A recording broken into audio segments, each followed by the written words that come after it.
Guys, welcome to the next session titled Social Suffering and Mental Health.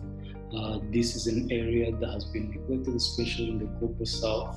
So it's very instrumental in the PGHE coursework. This session is going to be led by Dr. Mubiligi, who's the current Executive Director of Partners in Health / Initiative Ubuzima here in Rwanda.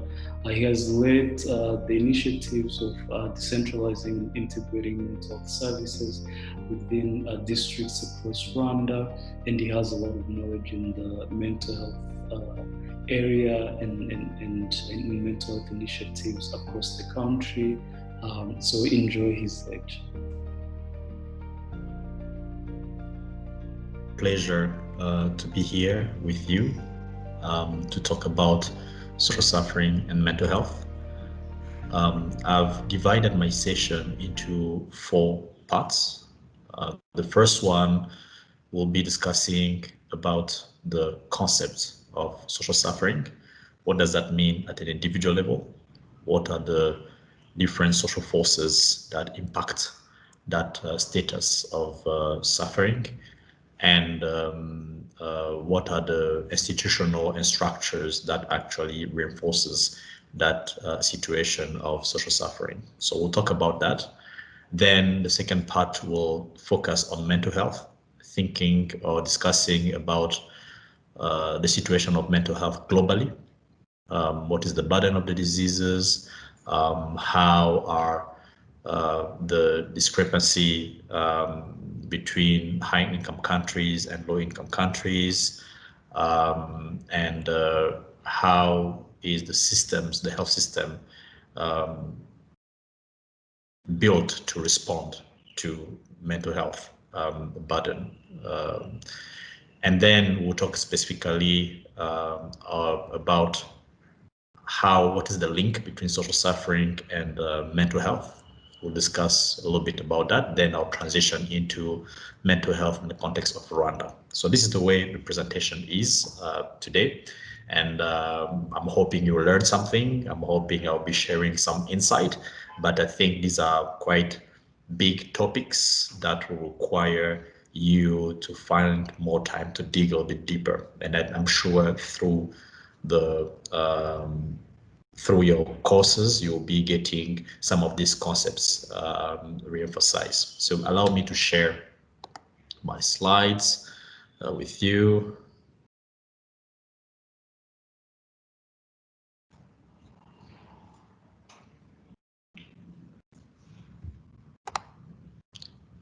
Here we are. So I started with social suffering, talking about social suffering at an individual level, because even if we talked about the social suffering, the experience is really felt at individual level. And how is that being described? I used an example of Eric Cassel, who did a publication in early 80s that became a classic paper, talking about the nature of suffering and the goals of medicine. So Eric really, I like this definition very well, because they talked about it's a state of severe stress, severe distress. And that distress is at multiple levels. And that distress is associated to events that threaten the intactness of the person. So a few words here that are very important is the severe distress, the intactness of the person, and the events that threaten the intactness of the person. So we'll talk about those events in terms of what are the social forces and what are the institutionalized and structured forces that can threaten the intactness of the person. But that experience is felt at the personal level, at the individual level, as a severe distress. And he emphasized again that that does not affect only one part of a person, but the whole being, talking about the physical, the emotional, the mental, the spiritual, and the social aspects. I've put their WHO definition of health in contrast to Eric's description, because what Eric is saying is actually that distress is an attack to the health of the person, where the health is defined as a state of complete physical, mental, and social well-being, and not merely the absence of disease or infirmity. So the WHO continue to describe different social determinants of health. And here I've took this example to discuss a little bit in terms of what are the events that threaten the intactness of the person, as we saw in the previous definition, to create that severe distress. So one aspect that is brought up here is the unequal distribution of power, of income, of goods and services globally and nationally. And these words can be seen at a national level, at a community level, at a household level, and at an individual level. Household level, an example. Look at the gender discrimination.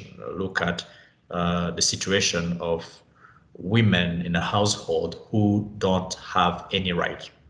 They don't have any right on the land. They don't have any right on the kids. They don't have any rights in anything that is happening in their own household. That's the unequal distribution of power between the man and the woman. And that creates that distress, that severe distress, that threaten the intactness of that person, of that woman. That creates suffering. Income, the same thing. At the national level, at the community level, at the household level, at an individual level. So there's these inequalities themselves that create those social forces, that create those events that threatens that intactness of the person. And some of these can actually be institutionalized. Some of these social forces can actually, or inequalities can actually be institutionalized. Through history, we have a lot of examples of how that is well institutionalized. Most recently, in what is happening in the USA, when we think about the movement that are coming up, Black Lives Matters, and all the things that are happening to the Black community. We recently saw that shocking video of George Floyd being killed by the police. We know very well the consequences of colonialism in our context. We all know the neoliberal economy, the capitalism that are creating a huge gap between the rich and the poor. The rich are becoming more richer and the poor are becoming more poor. So those are the different social forces that are actually well institutionalized. That's where we talked about the concept of structural violence. And then I'm pretty sure during your master program, you will learn more deeply about that. But on the other hand, as we saw in the definition, that all of these distress threatens the intactness of the person. And we saw that intactness of a person is a whole being, physical, psychological, spiritual, and that constitutes health as defined by WHO. How does the health system, the health professional being prepared, and the health system being prepared to respond to that suffering? Unfortunately, not very well. And that actually creates even another structured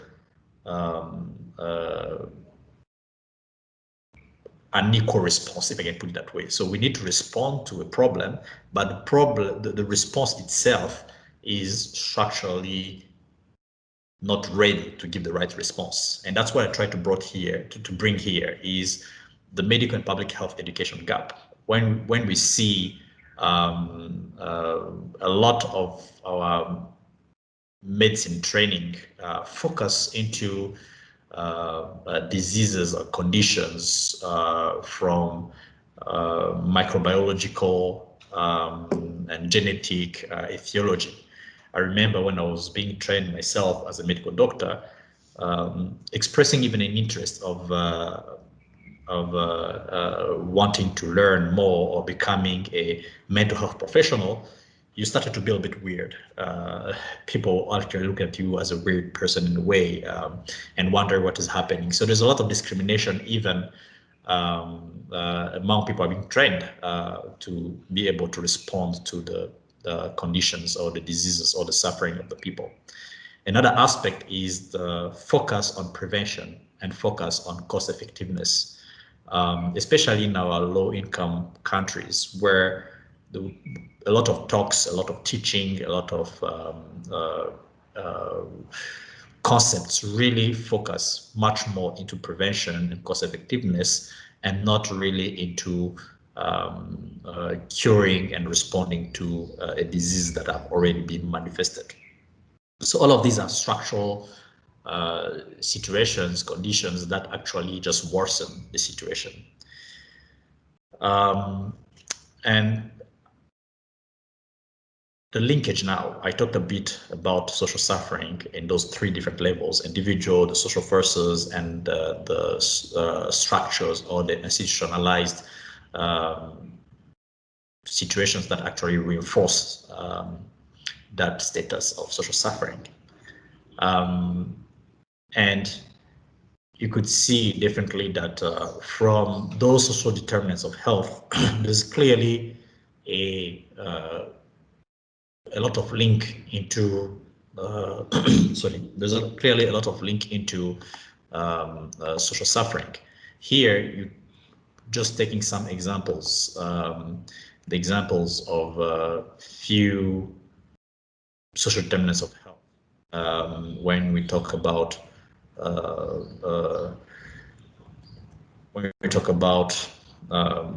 housing, poor housing situation, when we talk about racism, when we talk about gender inequalities.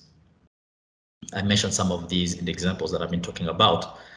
When you look into the associated diseases, so I'm talking about the column in your right hand. In that column, if you look at the poor housing situation, racism, and gender, in a list of associated diseases, in all of these situations or examples, you will see clearly the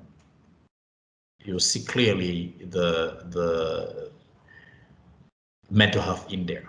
You will see mental health and poor housing as associated. You will see mental health and depression really associated with racism. You will see mental health and depression again really associated with gender inequality and so forth. I know that you'll be using the book from Joya Mukrej, who is our chief medical officer. The book giving you an introduction into global health. So this table is within that book, and as you go through the books, you'll see even more details about that.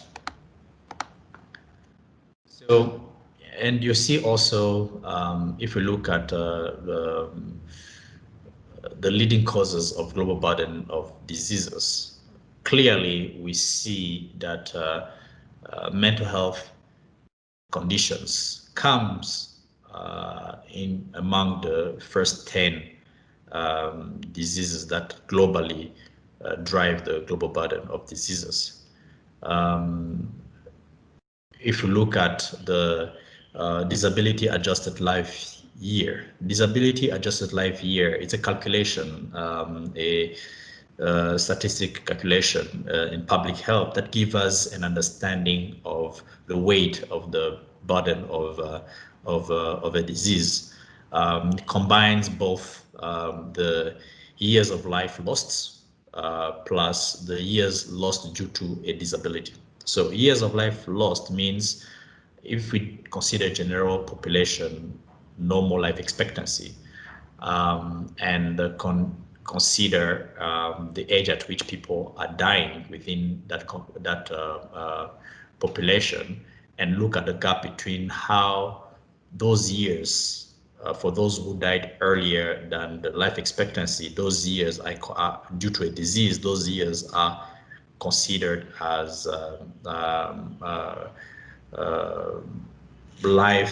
years of life lost. Then there is also, before that person dies, there's also a period of time where the person live actually with the disability, with the condition. And from the status of an intactness, the person, to being sick up to the time the person dies, there is a number of years where the person loses a quality of life. And those years I consider are years lost due to the disability. So both combined give us a DALI.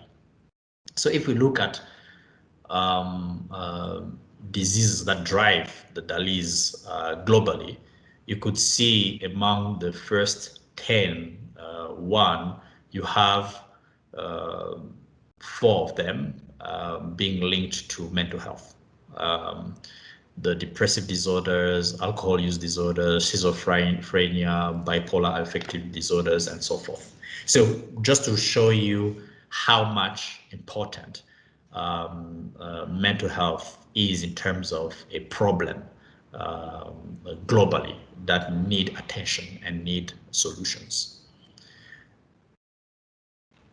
But unfortunately, on the other hand, if we look at availability of treatment or services to be able to respond to that burden of disease, there is actually a huge gap.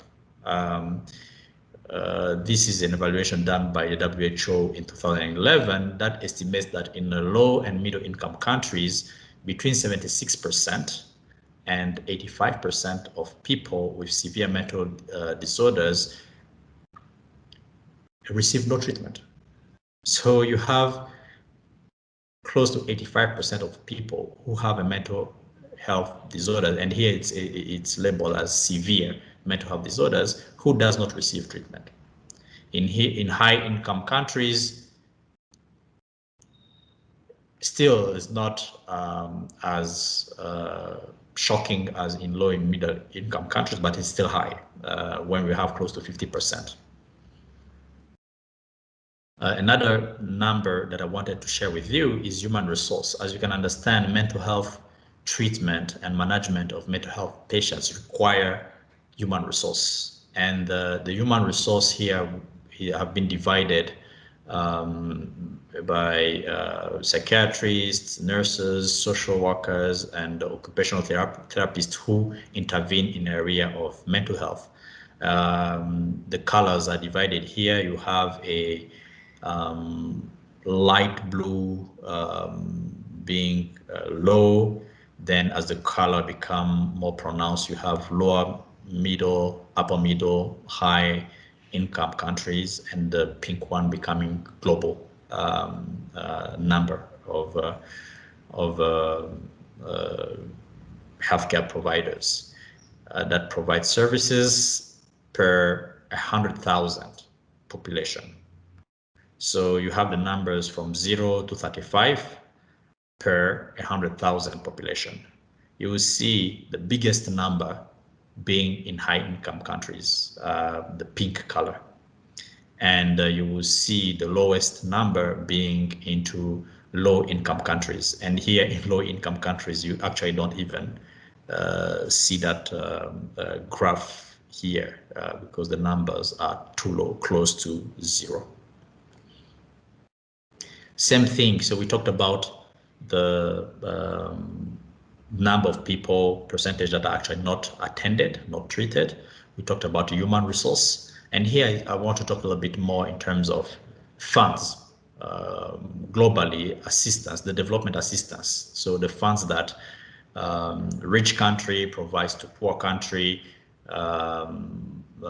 where that money goes. And you can see here the lowest percentage, 0.54% of that money actually goes into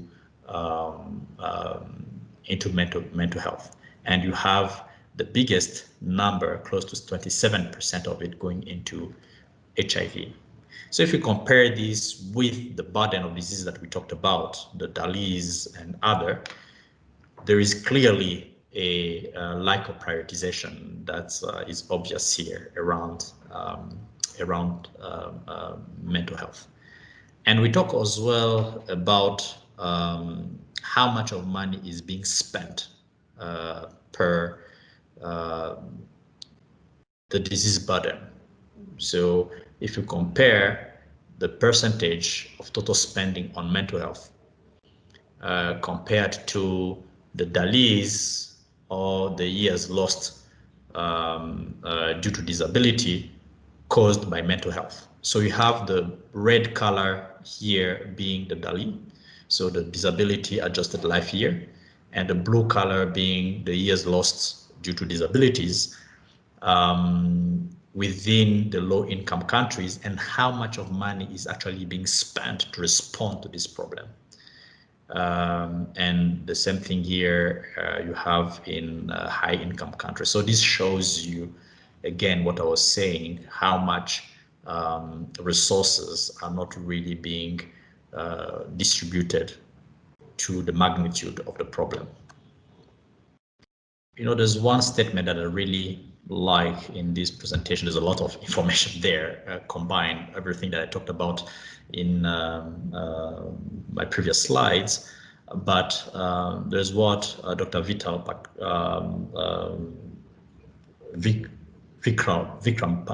Patel, the psychiatrist, talking about if we want to solve this problem of mental health, one's has to see the word in a way that is far more complex than what we have been accustomed to. And that's very important because that complexity requires attention, requires resources, requires engagement to be able to respond to that.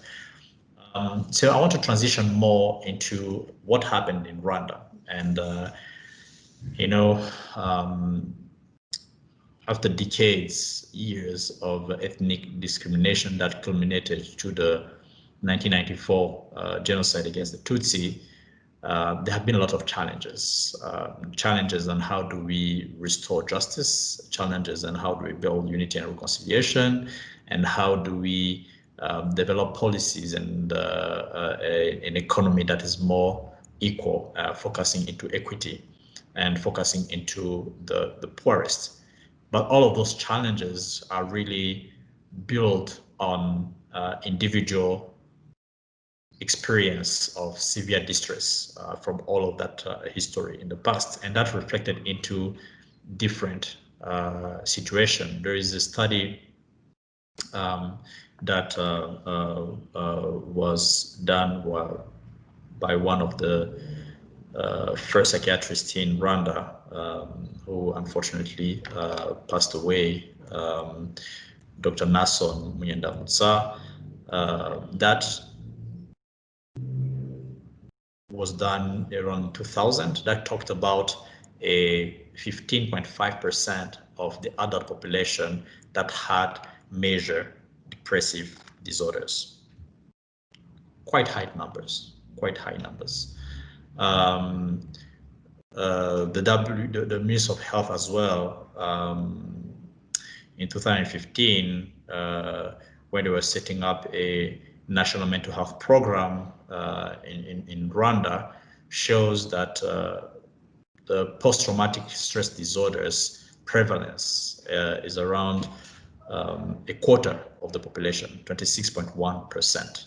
And with major comorbidities related to major depression and drug abuse. So all of these are really symptoms of a severe distress that affects the intactness of the person and in a larger community like in Rwanda. So all of these pose really important challenges for the government and for Rwanda to be able to respond in the context where resources are not available, in the contexts where there is no human resource globally, as I showed in the previous graphs. So one important approach was, how do we provide a care that is linked with the community and decentralized? We only have one psychiatric hospital in Rwanda, the psychiatric hospital of Ndera. So how do we build the capacity of the district hospitals, of health center, and the community to be ready to respond to that? We are grateful that Partners in Health have been a great partner to the Ministry of Health and Rwanda Biomedical Center in shaping this. We started in Burera. I really encourage you to visit our mental health program at Butaro Hospital, at the health centers, and the community. You will see what I'm talking about. And the approach really was to build the capacity of nurses and clinical psychologists within a very structured way to be able to make confidently diagnosis, providing treatment, and providing follow-up of the community. The approach was to have to empower community health workers to identify and accompany the mental health patients and supporting their families, to have social workers to provide a comprehensive support to the mental health patients so that them and their families are being supported through that process. So you have, just mentioning what I was talking about, the different actors that are involved into that process. What has that produced? You could see when we started the program, we started in Butaro. You could see the difference in terms of patient uptake since 2016 and 2016 to last year was very high in Butaro compared to the other two districts where PH supports. And we started in 2018 programs in Eastern Province as well, in Kirehe and Kayonza, and we are starting to see increasingly more and more and more cases. What does that tell you? Briefly, it tells you that the suffering, the disease, the condition is there in the community. What is lacking is the health system to get closer to them, identify them, and provide the right support. When that happens, you see the numbers increasing, as you can see here in these trends. So the situation today, we have close to 863 unique beneficiaries, patients who are who are receiving care in the clinics in Kayonza, 1,449 in Kirehe, 2,462 in Burera. So I won't go into the details of the diagnosis. I will share these slides with you and you will look into it. This is one of our clinical psychologists who have been following up patients in Burera. This is during their routine home visit, where we require them to visit patients at home and see how they're improving and accompany not only in terms of clinical improvement, but also socioeconomic supports. So you have few figures here in terms of improvement of the patients in 2016, where we estimated that a mean of 53% of our patients have been improving clinically using a WHO scale that assess patient clinical improvement. How do they function at home and in community? How autonomous they're becoming, how useful to their community they're becoming, and how much of acceptance within their community is occurring. We estimated to a 69% of improvement of all the patients. And economic outcome, those who are being able to return into certain meaningful income generating activities. 92% of those patients are becoming active patients within their community. So we look at all those aspects, not only clinical symptoms, but also the functionality within the community and the socioeconomic aspect. Those are the things that we assess for the mental health patients. A few examples, Emmanuel Hakizwera, who were able to buy um, uh, uh, a cow. So we group our patients, those who are becoming functional, into self-help group that will provide them with some support resource, but allow them to work together, cooperate together, and they call it ibimina, and sharing savings. So you could see already result of it. It creates acceptance, it creates unity within them, but gives them also that hope about their future. This is Hatejikimana Bashar. This is a patient who initially in 2012 were found in the community, actually handcuffed. This is a picture of Bashar where he was found in the community, handcuffed on a tree by their family because he was violent. But if you look at this picture, this is him with their family, and this is a community health worker and social worker who are visiting them and providing them support on a day-to-day basis. So, we incorporate also and try to influence policies. Is not only at individual level of the patients, but also how do we share that knowledge, that understanding, and support nationally how much of the policies need to be modified, improved to actually support the mental health program. So we do also a lot of implementation research, policy brief presentations. We partner with RBC, with different partner as a technical working group where we assess WHO guideline, implement that in our contexts, and provide feedback on what could be the best use. So this is our contribution really to the heavy burden of mental health, but keeping in mind, that's why we bring really a social economic aspect of that, keeping in mind that is a symptoms really triggered by social suffering, and social suffering is not only experienced at an individual level, it has social forces and it has structures and institutionalizations that we need to fight to make sure that patients are supported as they deserve.